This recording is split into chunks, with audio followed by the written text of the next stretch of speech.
What's good, folks? We back. Today, we talking about slice of life anime. And listen, usually when people hear slice of life, they think of some comfort animes and just something to make you feel good. Some slice of life animes, they really make you want to smack somebody upside the head.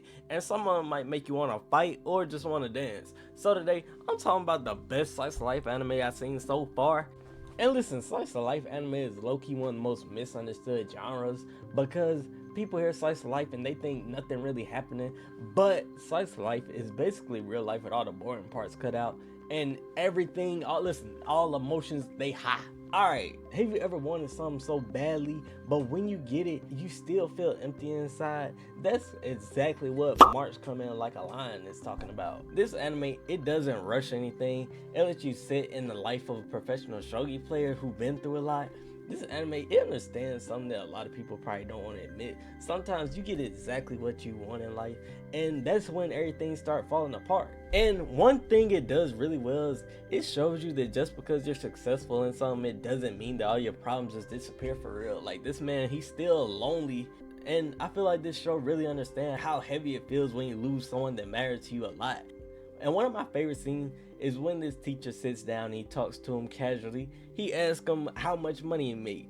Then this man realized that the kid made more money than him. And the grown man really just crashed out and he just started biting on this dude's rice ball. Like, I really respect how March Coming Like a Lion doesn't stay depressing the whole time.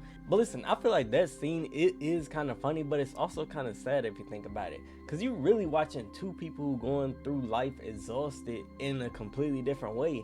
Listen, the shogi player, he is succeeding, but emotionally, this man really unstable. And on the other hand, the teacher, all he needs some stability with finances in his life, and it feels like that he's not really getting that for all the work he put in. And I feel like that's what the show does well. It doesn't make it like a competition. It shows that people have their own struggles and they got to deal with them in a different way. It really cuts some heavy moments with warmth, showing you that even though he lost a lot of people, he's still loved by the people who are around him. And there are more people who care about him than he could realize. And I feel like that's what makes this so unique, because this balances it out for real. And at the end of the day, I feel like this show is really asking, is everything okay with you? Like, are you going through something in life and is everything alright? That's what I really think March Coming Like a Lion is really trying to ask you. Alright, now let's talk about Kids on the Slope.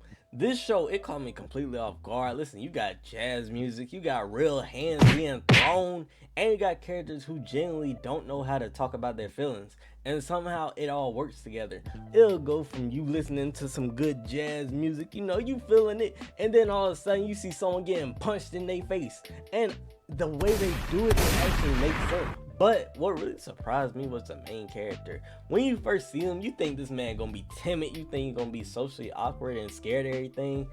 And he is a bit anxious, but when this dude wants something, this man locks in. Listen, he don't hesitate, because by episode 2, he likes this girl, so he asks her out. He don't overthink it, and he not dragging out anything. But meanwhile, in any other slice of life, protagonist need like 12 episodes. And that's why this really matters more, because the romance is not really the big factor here. It's about this man's dedication and how he doesn't hesitate. And it feels like this man, he knows that if he waits too long, he could miss his opportunity. So he decided to try to take it right there. What really makes this feel real to me is that you get to see what this man been going through and what his friends been going through as well. Because this man, he been through a lot. And you get to see how music is the things that really put them all together. And listen, the jazz in this show, top tier.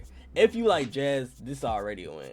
And if you like hands being thrown and a great backstory, I might just put you on. I promise you, I was locked in the first 2 minutes. Listen, the first thing I heard this man say was, "I hate everything." The music that came behind it, that's how I know this was gonna be a top tier anime off the first 2 minutes. Because after all the chaos and emotions in this show, you realize that music can really bring people together. And that's really one of the reasons this show, it can really speak to you just through music alone. And you can really understand it. Like, you get a deeper understanding like they do at the end of the show. Now, let's talk about this one different. Listen, there's no saving the world. There's nothing really big or dramatic in every episode, but it's just about someone who genuinely doesn't know what they want to do with their life. And that's real. Listen, he's surrounded by people with clear goals and life skills, and they have an actual direction that they want to take their life in. And this man, he just lost. And that really hit me because that's exactly how I felt in college. And I think this one of those shows that really hit different as you get older, because when you're younger, you think you got everything figured out. Then you grow up and you realize most people, they just pretending to know what the hell they doing, because I don't think anybody know what we doing at this point.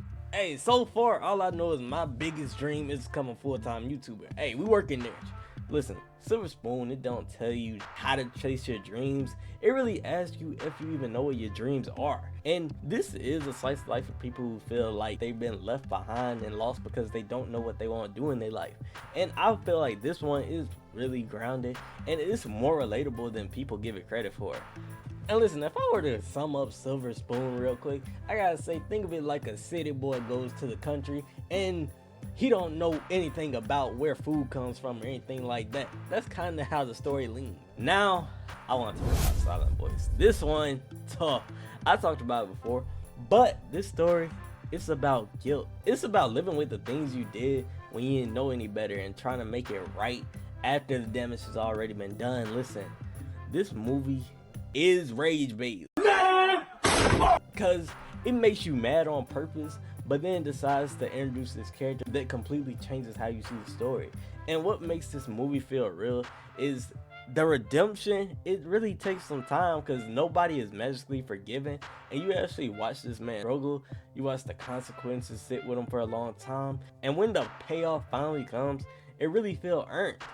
Now, this one is easily one of the best anime movies I've ever seen. Not the best, but I think it's really far up there. And then finally, I want to talk about A Place Further Than the Universe.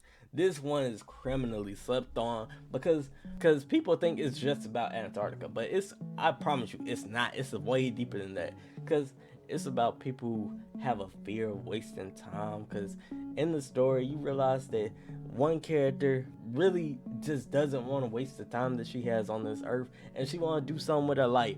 And every character is running towards something different. Listen, one girl, she wants to experience life while she still can. Another is following her mother's footsteps, and she trying to understand what her mother loves so much.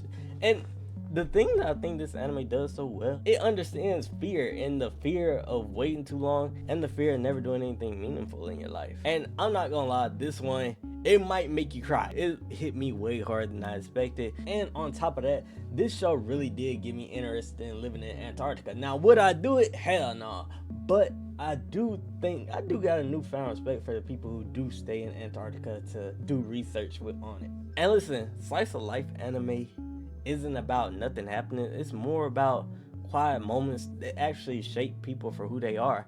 And listen, if you want a deeper dive in A Silent Voice and A Place Further Than the Universe, I got a full video on those. They gonna be, hey, they right up over here. And trust me, Kids on the Slope will be getting the full breakdown soon. But with that being said, like, subscribe, hit the notification if you wanna, and it's all still over. Hit the subscribe.